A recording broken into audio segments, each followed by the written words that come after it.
السلام علیکم ورحمۃ اللہ وبرکاتہ۔ وعلیکم السلام ورحمۃ اللہ وبرکاتہ۔ نحمده ونصلی علی رسولہ الکریم، اما بعد، فاعوذ باللہ من الشیطان الرجیم، بسم اللہ الرحمن الرحیم۔ رب اشرح لی صدری ویسر لی امری واحلل عقدۃ من لسانی یفقہوا قولی، رب زدنی علما، اللہم فقہنا فی الدین۔ کیا حال ہے آپ سب کا؟ الحمدللہ میں بھی خیریت سے ہوں۔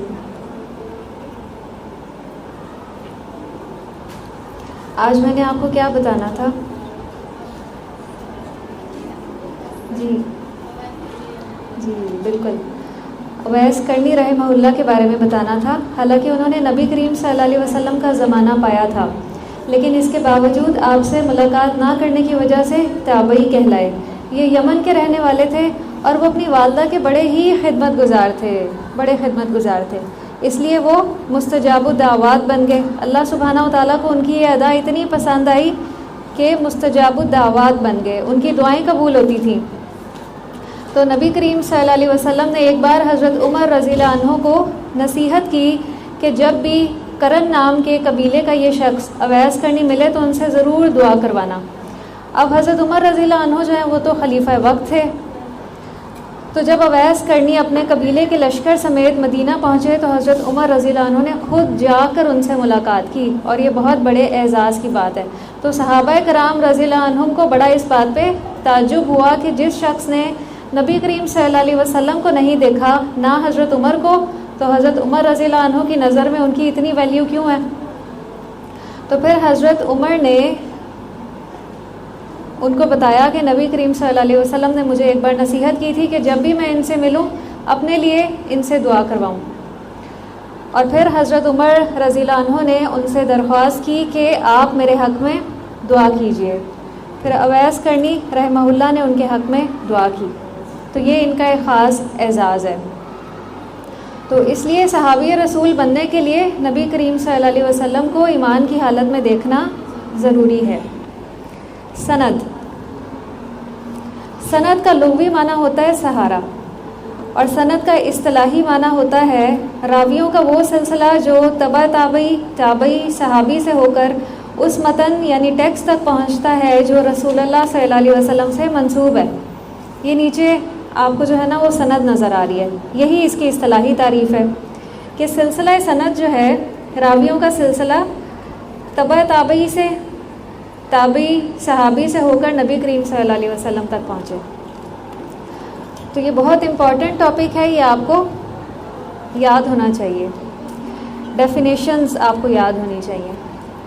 سند کی پھر ایک مثال دی گئی ہے، الاعمش عن ابراہیم عن علقمہ عن عبد اللہ قال رسول اللہ صلی اللہ علیہ وسلم۔ یہ ایک سند ہے، اور حضرت اعمش رحمہ اللہ متوفہ 147 ہجری، یہ ان کی وفات کی ڈیٹ لکھی ہوئی ہے۔ یہ پہلے راوی ہیں جو اپنے استاد حضرت ابراہیم نخعی رحمہ اللہ یعنی تابعی سے روایت کرتے ہیں، اور جو ابراہیم نخعی رحمہ اللہ تابعی ہیں وہ اپنے استاد علقمہ تابعی سے روایت کرتے ہیں۔ تو اس سے یہ پتہ چلتا ہے کہ ایک ہی حدیث میں دو تابعی بھی آ سکتے ہیں۔ یہ ضروری نہیں ہے کہ ہمیں ایک ہی تابعی نظر آئے گا، ایک ہی تبع تابعی نظر آئے گا، دو بھی ہو سکتے ہیں درمیان میں۔ اور یہ جو علقمہ ہے رحمہ اللہ متوفہ 62 ہجری، اپنے استاد حضرت عبداللہ بن مسعود رضی اللہ عنہ صحابی سے روایت کرتے ہیں، اور حضرت عبداللہ بن مسعود رضی اللہ عنہ نبی کریم صلی اللہ علیہ وسلم سے روایت کرتے ہیں۔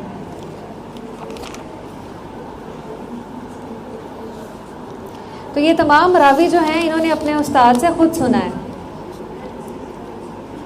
تو یہ جو ان کے الفاظ انہوں نے استعمال کیے ہیں، اس سے یہ صراحت ہو جاتی ہے کہ انہوں نے اپنے استادوں سے نہ صرف ملاقات کی بلکہ یہ حدیث ان سے خود سن کے لی، اور جو صحیح حدیث ہے اس کے لیے یہ بھی ایک چیز جو ہے ضروری ہے کہ ملاقات ثابت ہو اپنے استاد کے ساتھ اور حدیث سنی ہو ان سے۔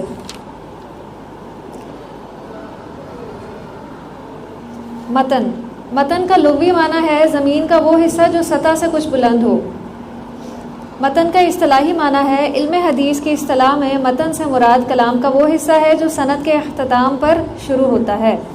دراصل متن نبی کریم صلی اللہ علیہ وسلم سے منسوب الفاظ کے مجموعے کا نام ہے، اور سند کے بغیر جو ہے وہ متن ناکافی ہے۔ اگر آپ کو کوئی بہت خوبصورت متن نظر آئے کہ یہ نبی کریم صلی اللہ علیہ وسلم نے فرمایا، لیکن اگر ساتھ سند نہیں ہے، اس کا حوالہ نہیں ہے، تو اس کو قبول نہ کریں، اس پہ تحقیق کریں، اس کے متن کو کیا ہے آپ فائنڈ آؤٹ کریں کہ یہ کتب ستہ کی کون سی کتاب میں یہ حدیث موجود ہے، اس کے لیے کوشش کریں۔ جب آپ یہ پریکٹس کریں گے نا تو آپ کو یہ چیزیں نکالنی آ جائیں گی اصل مصادر میں جا کے، تو ضرور کوشش کیا کریں۔ اس حدیث کے ٹیکسٹ کو آپ گوگل میں بھی لکھ سکتے ہیں، گوگل آپ کو اس کا ریفرنس بتا دے گا، پھر آپ اصل مصادر میں جا کے اس کو کھولیں۔ اب تو اپلیکیشنز نے بڑی سہولت کر دیا کہ آپ حدیث نمبر لکھتے ہیں تو مطلوبہ حدیث آپ کے سامنے آ جاتی ہے، یا ابواب آپ کے سامنے ہوتے ہیں تو ان سے آپ تلاش کر سکتے ہیں۔ الاسناد، چین آف ٹرانسمیشن، سند کی جمع جو ہے وہ اسناد ہوتی ہے، اور اسناد جمع مکسر ہے یا جمع سالم ہے؟ جمع مکسر ہے، کیونکہ اس میں ہمیں واو نون نظر نہیں آ رہا۔ جمع سالم کے لیے واو نون ہمیں جمع میں لازمی نظر آتا ہے، جیسے مسلمون سے مسلمون، مؤمنون سے مؤمنون، کافرون سے کافرون، مجتہدون سے مجتہدون۔ تو جب بھی واو نون ہمیں نہ نظر آئے، اس کا مطلب ہے کہ یہ جمع مکسر ہے۔ دین اسلام بالخصوص علم حدیث میں اسناد کی بڑی اہمیت ہے۔ دین کی بنیاد قرآن اور حدیث پر ہے۔ حدیث کے سلسلے میں یہ جاننا ضروری ہے کہ فی الواقع یہ بات نبی کریم صلی اللہ علیہ وسلم نے کہی بھی ہے یا نہیں، یا اس روایت کو نبی کریم صلی اللہ علیہ وسلم سے منسوب کرنا جائز بھی ہے یا نہیں۔ اگر ہم نبی کریم صلی اللہ علیہ وسلم سے کوئی غلط بات منسوب کر دیں اور یہ سمجھیں کہ یہ حدیث ہے اور اللہ کی مرضی کے مطابق ہے، تو پھر ہم دین کو بگاڑنے کا سبب بن جائیں گے۔ پہلی صدی ہجری میں جھوٹ عام نہیں تھا، اور صحابہ رضی اللہ عنہم موجود تھے، اور صحابہ میں سے کوئی بھی نبی کریم صلی اللہ علیہ وسلم سے غلط بات منسوب نہیں کیا کرتا تھا۔ تو جو 70 ہجری ہے، 70 ہجری کے بعد نبی کریم صلی اللہ علیہ وسلم کس ہجری میں فوت ہوئے تھے؟ 11 ہجری میں، اور اس کے بعد 70 ہجری تک بہت سے تقریباً صحابہ کرام جو ہیں وہ وفات پا چکے تھے۔ 70 ہجری کے بعد بہت ہی کم صحابہ کرام باقی رہے تھے، اور وہ بھی کیا ہے، ایک صدی کے بعد جو ہے تقریباً تمام صحابہ کرام وفات پا چکے تھے۔ تو پہلی صدی میں تو جھوٹ عام نہیں تھا، لیکن جب اسلامی فتوحات کا آغاز ہوا، عراق، ایران، مصر، خراسان، آذربائیجان وغیرہ کے علاقے فتح ہوئے، تو بہت سارے فتنوں نے جنم لیا اور بہت سے زندیق بھی پیدا ہوئے۔ زندیق کس کو کہتے ہیں؟ کہ جو نبی کریم صلی اللہ علیہ وسلم کی نبوت کا اعتراف تو کرے، بظاہر تو ایمان لے کر آئے، لیکن اس کے ایسے عقائد کا قائل ہو جو کفر ہوں، ٹھیک ہے، بظاہر تو ایمان لے کر آئے لیکن ایسے عقائد کا قائل ہو جو کفر ہوں۔ جیسے آگے جن فرقوں کا نام لیا جا رہا ہے نا، یہ فرقے ان کے اندر کچھ ایسے عقائد ہیں جو انسان کو کفر تک پہنچا دیتے ہیں، جیسے خوارج ہے، روافظ ہیں، شیعہ ہیں، مرجیہ، معتزلہ، قدریہ، جبریہ، یہ سارے جو ہیں وہ باطل فرقے ہیں جو اپنے باطل عقائد کو سہارا دینے کے لیے حدیثیں گھڑ کے نبی کریم صلی اللہ علیہ وسلم سے منسوخ کرنے لگے پہلی صدی کے بعد۔ ایسے میں اہل حق تابعین نے ضروری سمجھا کہ دین اسلام کی صحیح تعلیمات کو اہل بدعت کی طرف سے غلط طور پہ منسوخ کردہ روایات سے محفوظ رکھا جائے۔ اس کے لیے اب انہوں نے کیا تدبیر سوچی؟ انہوں نے یہ سوچا کہ عالم اسلام کے دینی طلبہ کو ہدایت کی کہ صرف بااعتماد، نیک، پختہ، متقی، حافظ اور صاحب کردار بزرگوں سے ہی حدیث سنی جائے اور لکھی جائے، اور جس صحابی اور جس تابعی سے حدیث لی جائے اس کی سند بھی بیان کی جائے۔ اب پہلی صدی کے بعد جو ہے نا وہ سند کا سلسلہ شروع ہوا کہ سند سنائے، تو جو سند جو ہے وہ اوتھینٹک ہوتی تھی، تابعی اور پھر صحابی رسول اس کو وہ قبول کر لیتے تھے، اور جو سند کے ساتھ حدیث نہیں سناتا تھا اس کی حدیث قبول نہیں کی جاتی تھی۔ اس کی سند بھی لی جائے۔ اسی طرح اسناد کا چلن عام ہوتا گیا۔ امام مالک رحمہ اللہ متوفی 179 ہجری فرماتے ہیں، امام مالک کون ہے؟ ان کی کتاب کا کیا نام ہے؟ امام مالک کی کتاب کا نام موطا امام مالک، میم کے اوپر پیش ہے، واو پہ زبر ہے اور توئیں پہ شد ہے، موطا، اس کو موطا نہیں پڑھتے، موطا امام مالک، یہ ان کی تصنیف ہے۔ سب سے پہلے اسناد کا استعمال مشہور تابعی حضرت ابن شہاب زہری رحمہ اللہ نے کیا تھا۔ انہوں نے حدیث نبوی کی تدوین کا بڑا ہی نمایاں کام سر انجام دیا تھا۔ انہوں نے نبی کریم صلی اللہ علیہ وسلم کی بہت سی روایات کو جمع کر کے محفوظ کر لیا، اور تدوین اور ترتیب کا بہت بڑے لیول پہ انہوں نے کام کیا تھا۔ یہ نبی کریم صلی اللہ علیہ وسلم کی احادیث کو سند کے ساتھ جمع کرتے اور پھر اس کو لکھ لیا کرتے تھے، اور سند کی جانچ اور پڑتال بھی کیا کرتے تھے۔ اور انہوں نے حروف تہجی کے اعتبار سے یعنی موضوع کے اعتبار سے احادیث کو ترتیب کے ساتھ لکھا، جیسے امام بخاری نے لکھا احادیث کو۔ امام بخاری نے تو فقہی ابواب کے ساتھ لکھا ہے نا، لیکن آپ کو بہت سی کتابوں میں حروف تہجی کے اعتبار سے بھی احادیث لکھی ہوئی نظر آئیں گی، جیسے موطا امام مالک میں حروف تہجی کے اعتبار سے احادیث لکھی ہوئی ہیں، پہلے الف پھر بے پھر اس کے بعد باقی۔ تابعی ابن شہاب زہری رحمہ اللہ کے بعد علم اسناد۔ پہلی صدی ہجری کا دور صحابہ اور تابعین کا دور ہے۔ 70 ہجری کے بعد دنیا میں گنتی کے چند صحابہ مختلف شہروں میں باقی رہ گئے تھے۔ تابعی کی سند ایک یا دو واسطے سے نبی کریم صلی اللہ علیہ وسلم سے تک پہنچ جاتی تھی۔ یہ پہلی صدی کی بات ہے۔ صرف 2 سندیں ایک حدیث کی ہوتی تھیں اور حدیث نبی کریم صلی اللہ علیہ وسلم تک پہنچ جاتی تھی۔ ایسی حدیث کو جو ہے وہ ثنائیات کہا جاتا تھا۔ ثنائیات، آپ میں سے کسی کو عربی میں گنتی آتی ہے 1 سے لے کے 10 تک؟ عربی میں 2 کو کیا کہتے ہیں؟ 1 کو تو واحد کہتے ہیں، 2 کو جی 2 کو کیا کہتے ہیں؟ اسنان۔ تو اسی سے یہ ثنائیات ہے، ملتا جلتا ہے نا، یہ جمع ہے اسنان کی۔ پھر 3 کو کیا کہتے ہیں؟ ثلاثہ، 4 کو اربع، 5 کو خمسہ، 6 کو ستہ، 7 کو سبع، 8 کو ثمانیہ، 9 کو تسعہ اور 10 کو عشرہ۔ 1 سے لے کے 10 تک تو گنتی آپ کو ضرور یاد ہونی چاہیے۔ میں آپ کے گروپ میں سینڈ کروں گی، انشاءاللہ آپ نے یاد کرنی ہے۔ تو 2 کو چونکہ اسنان کہا جاتا ہے تو یہ اس کی جمع لکھی ہوئی ہے ثنائیات، اور موطا امام مالک میں 40 ثنائیات ہیں۔ ثنائیات کون سی ہوتی ہیں؟ جس میں حدیث 2 واسطوں سے نبی کریم صلی اللہ علیہ وسلم تک پہنچ جائے۔ دوسری صدی ہجری کا دور تابعین، تبع تابعین اور تبع تابعین کا ہے۔ 140 ہجری کے بعد دنیا میں بہت کم تابعین رہ گئے، سند کے 3 واسطے ہو گئے۔ ایسی حدیثیں ثلاثیات کہلانے لگیں۔ 3 کو کیا کہتے ہیں؟ ثلاثہ، اسی سے ہے ثلاثیات۔ آپ کو پتہ ہے نا کہ جو واحد مؤنث ہوتی ہے اس کی جمع بنانے کے لیے الف تا لگا دیتے ہیں آخر میں، تو ثلاثتن سے ثلاثیات کہلانے لگیں۔ مسند امام احمد بن حنبل رحمہ اللہ میں ان کی کتاب میں 337 ثلاثیات ہیں۔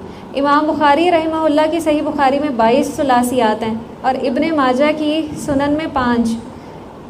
کیونکہ یہ امام بخاری کے بعد ان کا زمانہ آیا امام ابن ماجہ کا، تو ان کو صرف 5 ہی ثلاثیات مل سکیں۔ اسی طرح جیسے جیسے زمانہ آگے بڑھتا گیا تو سند جو ہے وہ لمبی ہوتی گئی۔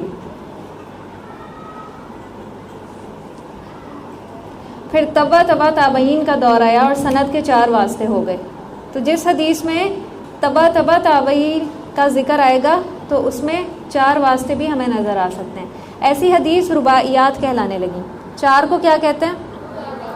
اربع کہتے ہیں، اسی سے ہے رباعیات۔ پھر 5 واسطے ہو گئے، ایسی حدیث کو خماسیات کہا جانے لگا۔ 5 کو کیا کہتے ہیں؟ خمسہ، اسی سے ہے خماسیات۔ اس طرح علم الاسناد کی طرح اسماء الرجال کا علم بھی تقویت پاتا رہا، اور لاکھوں راویوں کے حالات بھی احاطہ تحریر میں آتے رہے۔ اسماء الرجال کا مطلب کسی کو پتہ ہے؟ راویوں کے حالات زندگی جاننا اور اس کو درج کرنا۔ تو اسماء الرجال میں راویوں کے جتنے بھی حالات زندگی ہیں، ان کے استاد کون تھے، ان کے شاگرد کون تھے، انہوں نے کون کون سے علاقوں میں سفر کر کے علم حدیث حاصل کیا، تو یہ سارا جو ہے نا وہ کتابوں میں محفوظ ہے۔ یہ کتب ستہ کی جتنی کتابیں ہیں اور ان کے جتنے راوی ہیں نا، ان کے سارے حالات زندگی کتابوں میں محفوظ ہیں۔ بلکہ محدثین نے اس درجے تک کام کیا ہے کہ راویوں پہ اسٹیمپ بھی لگا دیا ہے کہ یہ ثقہ راوی ہے، اس کی حدیث لی جائے گی، اور یہ جو ہے وہ ثقہ راوی نہیں ہے، اس کی حدیث نہیں لی جائے گی۔ اتنی زیادہ آسانی کر دی ہے، راویوں کے مراتب بنا دیے ہیں، کیٹیگریز بنا دی ہیں۔ اسی کو اسماء الرجال کہا جاتا ہے۔ علم حدیث میں اس طرح سند کی اہمیت بڑھتی گئی، صحابہ رضی اللہ عنہم بھی مختلف شہروں میں پھیل گئے اور تابعین بھی مختلف شہروں میں ان سے علم حاصل کرتے رہے، اس لیے ہر شہر میں اساتذہ اور شیوخ پیدا ہوتے رہے۔ شیوخ جو ہیں وہ اساتذہ کو ہی کہا جاتا ہے، جو ٹیچرز ہوتے ہیں۔ نوجوانوں نے انہی بزرگوں سے حدیث کا علم حاصل کیا۔ یہ اگلا آپ سکپ کر دیں، مختلف شہروں کی سندیں۔ اب آ جائیں ایک متن اور 28 حدیثیں۔ یہاں آپ کو چارٹ کی مدد سے سمجھایا گیا ہے کہ سند کس طرح سے مختلف ہو سکتی ہے کتابوں میں۔ جیسے میں نے آپ کو تخریج دکھائی تھی، آپ نے واچ کی تھی وہ ویڈیو، اس میں تخریج تھی کہ ایک حدیث جو ہے وہ مختلف کتابوں میں بھی پائی جا سکتی ہے، اس کا متن ایک ہی ہوتا ہے لیکن سند اوپر سے مختلف ہوتی ہے۔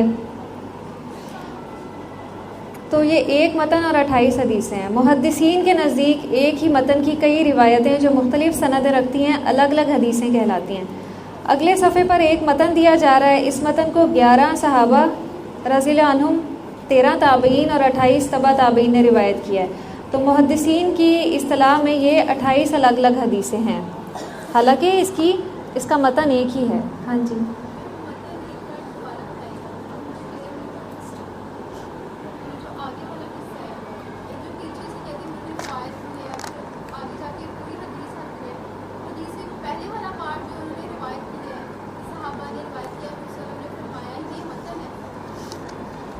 متن کہتے ہیں حدیث کو جو اس کا ٹیکسٹ ہوتا ہے۔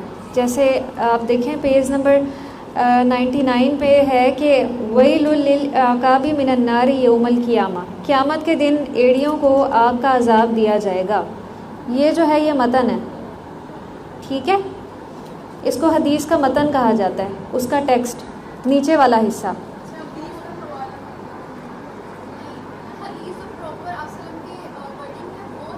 جو آپ کی ورڈنگ ہے،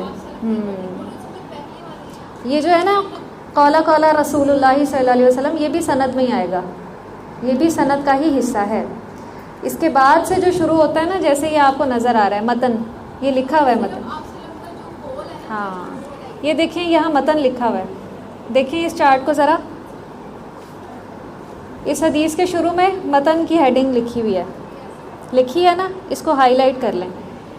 یہ حدیث کا متن ہے، نبی کریم صلی اللہ علیہ وسلم کے الفاظ، آپ کی بات، آپ کا قول، اس کو متن کہا جاتا ہے۔ اب نیچے دیکھیں اس حدیث کو نبی کریم صلی اللہ علیہ وسلم سے کتنے صحابہ کرام نے روایت کیا؟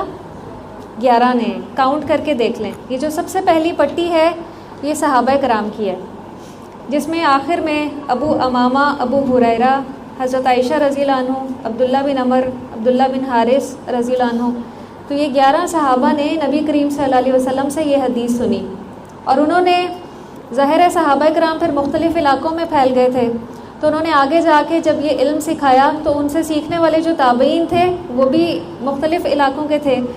تو کتنے تابعین نے یہ حدیث سنی؟ 11 صحابہ کرام سے 13۔ جو دوسری پٹی ہے نا وہ تابعین کی ہے، ابو عبداللہ الاشری، سعید بن ابی قریب، ابو سفیان، عقبہ، یوسف، ابو یحییٰ، ابو سلمہ، سالم، عروہ، ابو صالح، محمد بن زیاد اور عبد الرحمن۔ یہ والی جو ساری پٹی ہے نا یہ تابعین کی ہے۔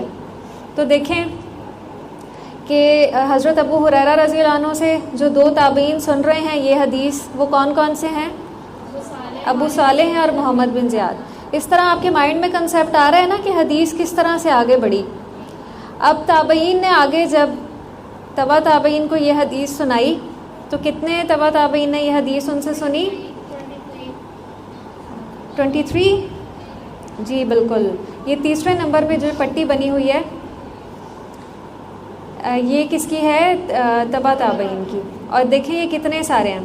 جو ابو ہریرہ والی حدیث تھی وہ آپ دیکھیں نیچے کتنے تبع تابعین نے سنی، کاؤنٹ کریں ذرا، 1 2 3 4 5 6 6 ہیں. ابو صالح کے نیچے 1 ہے اور محمد بن زیاد کے نیچے کتنے ہیں؟ 5 ہیں.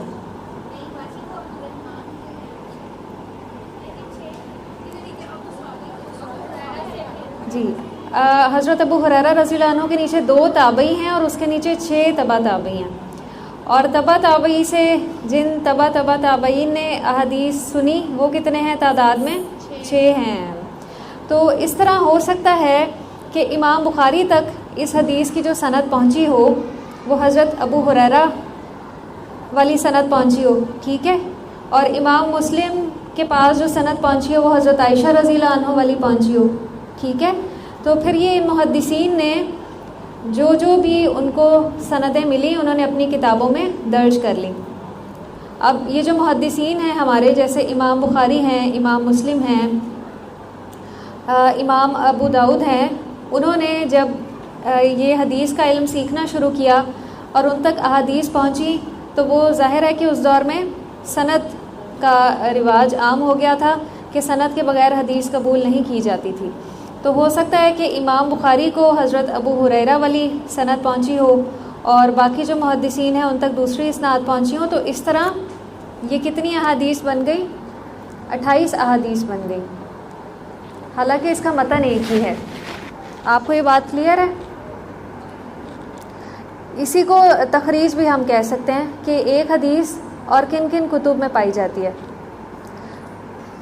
تو اس طرح جب محدثین نے کسی بھی حدیث پہ حکم لگانا چاہا کہ یہ حدیث صحیح ہے یا نہیں تو انہوں نے سارے اس کے طرق جمع کیے. یہ اب اس کے سارے طرق بن رہے ہیں کہ ایک جو ہے وہ حدیث حضرت ابو ہریرہ والی ہے، نیچے اس کی سند ہے، ایک حضرت عائشہ والی ہے، ایک حضرت ابو امامہ والی ہے. تو انہوں نے اس کے سارے طرق جمع کیے اور پھر اس کے متن کو کمپیئر کیا کہ متن کیا سب میں سیم ہے اور سند میں بھی کوئی ضعف یا کمزوری تو نہیں پائی جاتی.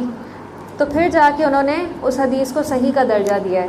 جب ہم کوئی بھی اپلیکیشن دیکھتے ہیں نا، حدیث کے نیچے ایک حکم لگا ہوتا ہے یہ حدیث صحیح ہے یہ ضعیف ہے. تو وہ محدثین نے ایسے سالہ سال کی محنت اور انہوں نے رات دن ایک کر کے احادیث پہ حکم لگائے ہیں اور ان کو راویوں کے بارے میں A to Z سارا علم ہوتا تھا. جی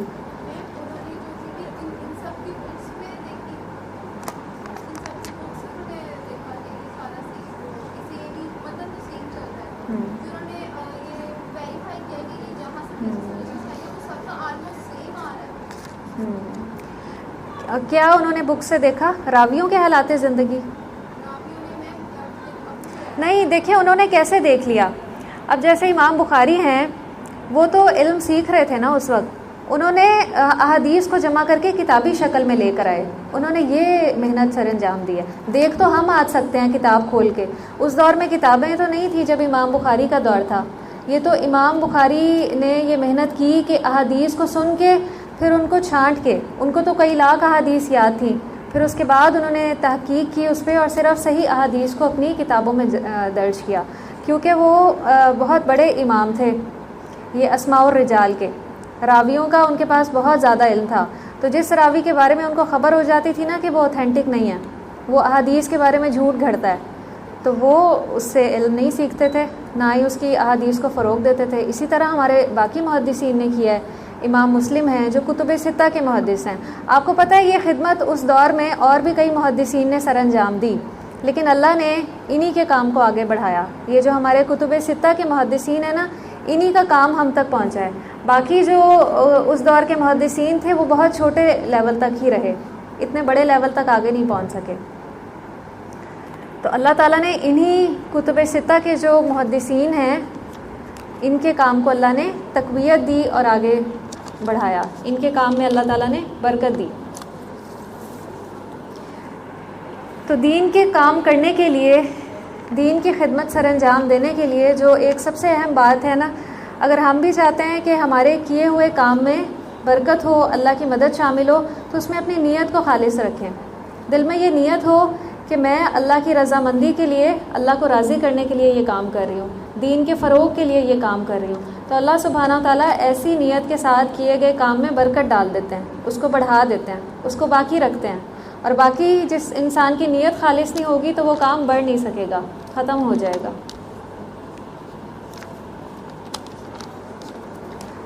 تو سند اور متن کی آپ کو دونوں جو ڈیفینیشنز ہیں وہ یاد ہونی چاہیے، اصطلاحی بھی اور لغوی بھی۔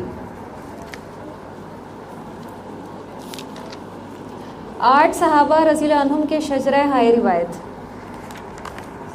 گھر جا کے بھی ایک بار ضرور ریڈ کیا کریں، اگر کہیں سے کچھ سمجھ نہ آئے تو بے شک آپ مجھے میسج کر کے پوچھ لیں کہ باجی یہاں سے سمجھا دیں، یہ سمجھ نہیں آیا۔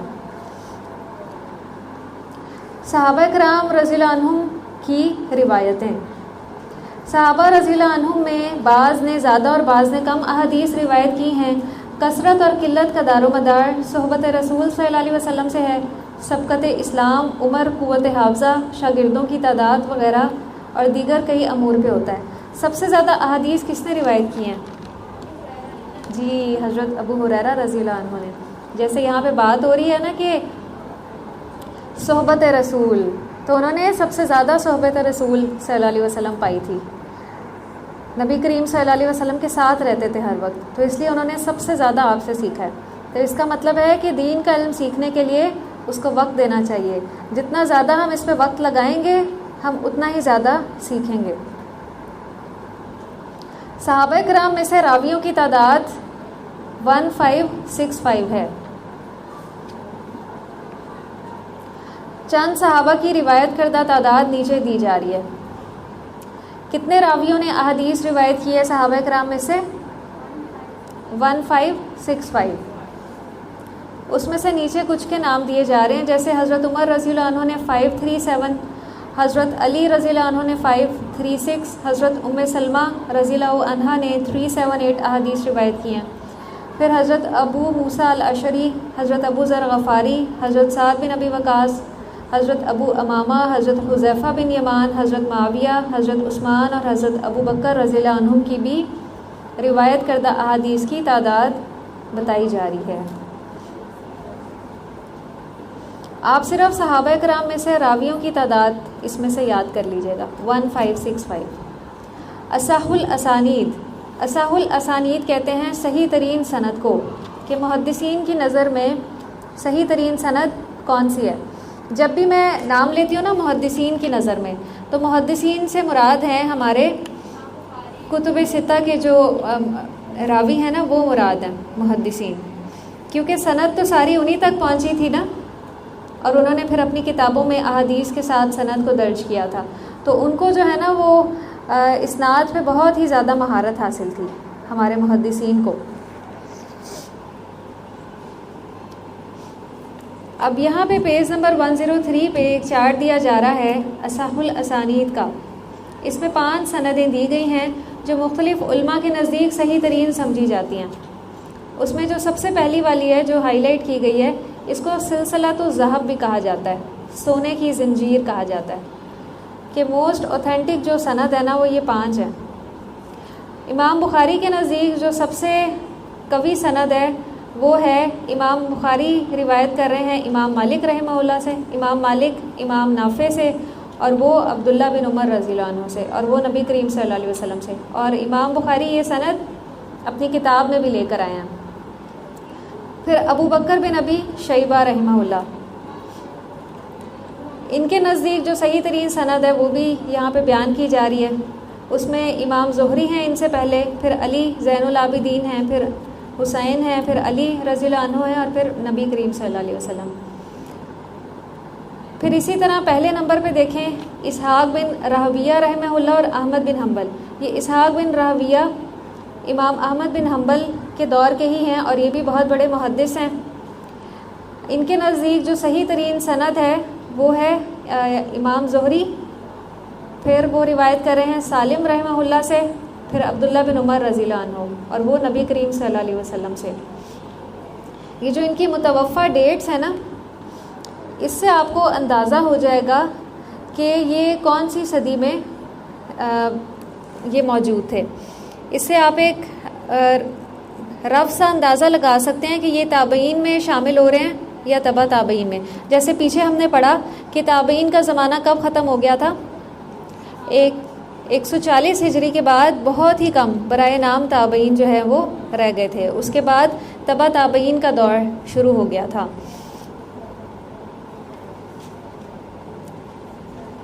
جیسے یہ دیکھیں کہ امام زہری جو ہیں ابن سیرین، ان کے ساتھ جو متوفہ ڈیٹ دی گئی ہے وہ 124 110 اور الاعمش جو ہیں 147 ہجری دی جا رہی ہے. تو اس سے ہمیں ایک رف سا اندازہ ہو جاتا ہے کہ اچھا یہ تابعین ہیں یا تبع تابعین ہیں. لیکن ایگزیکٹلی ہمیں کہاں سے پتہ چلے گا؟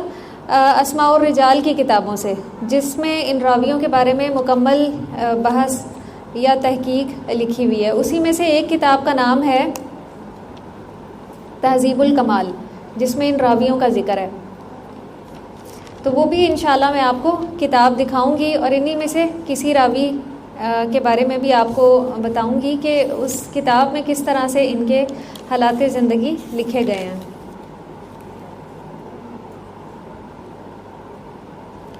8 صحابہ رضی اللہ عنہم کے شجرہ ہائے روایت. مندرجہ ذیل 8 صحابہ رضی اللہ عنہم سے سب سے زیادہ احادیث مروی ہیں. انہیں کثیر الروایت کہتے ہیں. کثیر الروایت کا مطلب ہوتا ہے سب سے زیادہ احادیث روایت کرنے والے. ان میں جو نام ہمیں ملتے ہیں 8 صحابہ کرام میں، پیچھے جو ہم نے دیکھا تھا نا، پیچھے ہم نے یہ دیکھا تھا کہ 1565 صحابہ کرام نے احادیث روایت کی ہیں. یہ ٹوٹل تعداد ہمیں بتائی گئی تھی. اور جو اس کے نیچے دیے گئے تھے صحابہ کرام کے نام، وہ تھے کہ جنہوں نے احادیث روایت کی ہیں لیکن بہت زیادہ احادیث روایت نہیں کی. جیسے حضرت ابو بکر رضی اللہ عنہ ہیں، انہوں نے کتنی احادیث روایت کی ہیں؟ 142. تو اس لیے اگلے صفحے پہ جن صحابہ کرام رضی اللہ عنہم کے مکمل حالات ہمیں بتائے جا رہے ہیں، یہ وہ ہیں جنہوں نے بہت زیادہ احادیث روایت کی ہیں. اس میں سب سے پہلا جو نام ہے نا، وہ حضرت ابو ہریرہ رضی اللہ عنہ کا ہے، متوفہ 58 ہجری. پھر اس کے بعد جو دوسرے نمبر پہ ہے وہ حضرت عبداللہ بن عمر رضی اللہ عنہ کا ہے.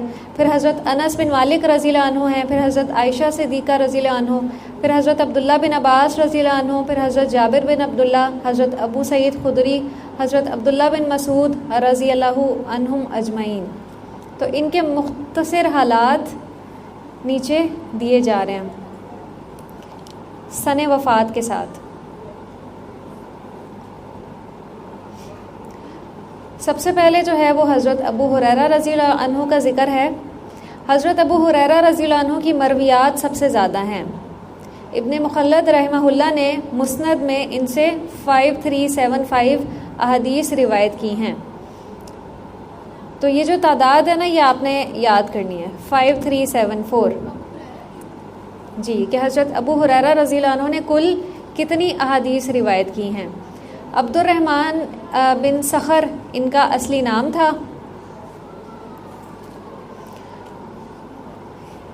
ان کا اصلی نام بھی آپ کو یاد ہونا چاہیے. آپ قبیلہ بنو دوست سے تعلق رکھتے تھے. اور حضرت ابو ہریرہ رضی اللہ عنہ 7 ہجری میں جبکہ عمر 28 سال کی تھی، غزوہ خیبر والے دن مشرف با اسلام ہوئے. 50 سال تک تعلیم و تعلم میں مشغول رہے. گویا نبی کریم صلی اللہ علیہ وسلم کے ساتھ صرف 4-5 سال رہے، لیکن سائے کی طرح نبی کریم صلی اللہ علیہ وسلم کے ساتھ رہتے اور آپ کی ہر بات یاد کر لیتے.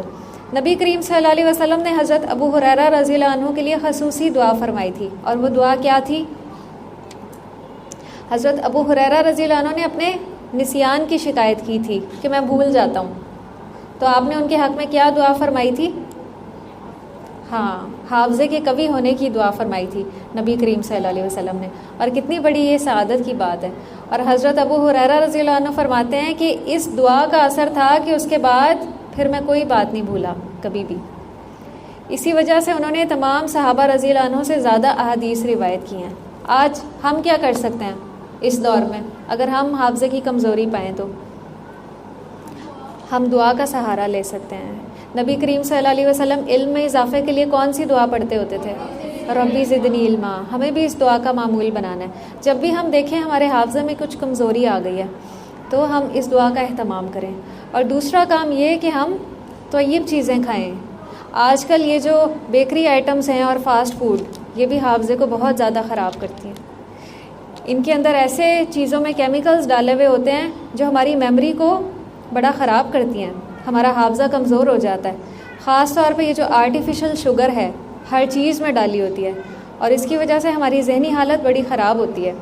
آج کل اسی وجہ سے بچوں کے اندر بھی اور بڑوں میں حافظے کی کمزوری کی جو وجہ ہے نا، یہ سب سے بڑی وجہ ہے کہ ہمارا کھانا درست نہیں ہے آج. اسی لیے اللہ سبحانہ و تعالیٰ نے جتنے بھی انبیاء ہیں ان کو طیب کھانے کی تلقین بہت زیادہ کی تھی کہ طیب کھانا کھانا ہے. اور طیب کھانا کون سا ہوتا ہے؟ جو ظاہری طور پہ بھی پاک ہو اور قوت دینے والا ہو. لیکن یہ جو ہمارے بیکری آئٹمز ہیں اس کے اندر آرٹیفیشل چیزیں زیادہ ہوتی ہیں، کیلریز ہوتی ہیں اور غذائیت اس میں بالکل بھی نہیں ہوتی. تو اس لیے گھر میں بنا ہوا صاف ستھرا جو کھانا ہے اس کا اہتمام کریں. جو چیزیں اللہ سبحانہ و تعالیٰ نے بنا دی ہیں وہ کھائیں.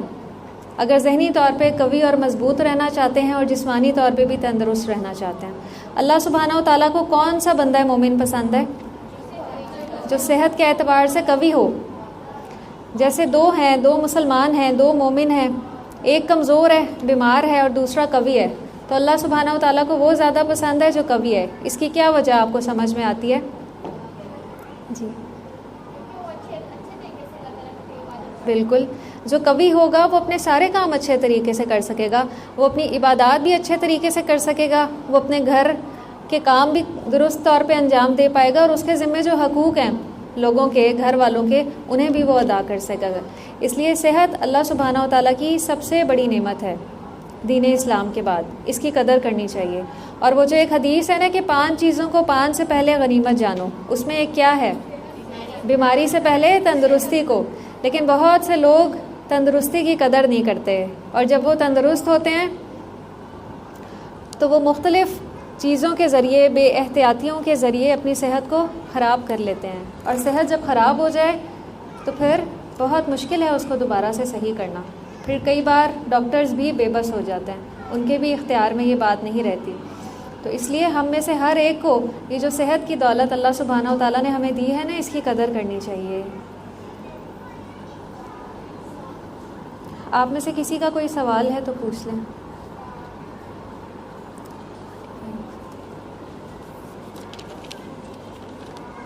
اب آپ کی منڈے کو کلاس ہے، آپ نے اس دن کچھ چیزیں یاد کر کے آنی ہیں، وہ میں آپ کو گروپ میں بتا دوں گی کہ آپ نے کیا کیا یاد کر کے آنا ہے. ہو سکتا ہے میں کوئز کی صورت میں لے لوں ریٹن میں، اور ہو سکتا ہے کسی اور صورت میں لے لوں، سن کے لے لوں.